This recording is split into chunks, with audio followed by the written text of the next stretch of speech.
Then to set up our payments, on the left-hand side, let's go down to the Payments button here, and we'll click into it. Then for our payment providers, we have a couple different options. If you want an all-in-one, pretty beginner-friendly option, you can go with WooPayments here. But for this video, we're going to be going with PayPal payments and Stripe. The reason we're doing that is because it gives us a bit more control over the payments overall, and it can save us some money on transaction fees. To enable PayPal payments, let's click on the blue Enable button here. And then to install the Stripe platform, scroll down here and under Other Payment Options, click into it.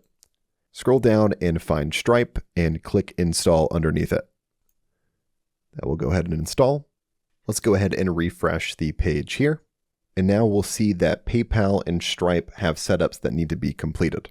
These only take a few minutes. You'll just simply need to create an account for both of these platforms with your personal information, and then you'll be able to start accepting payments from both PayPal and Stripe.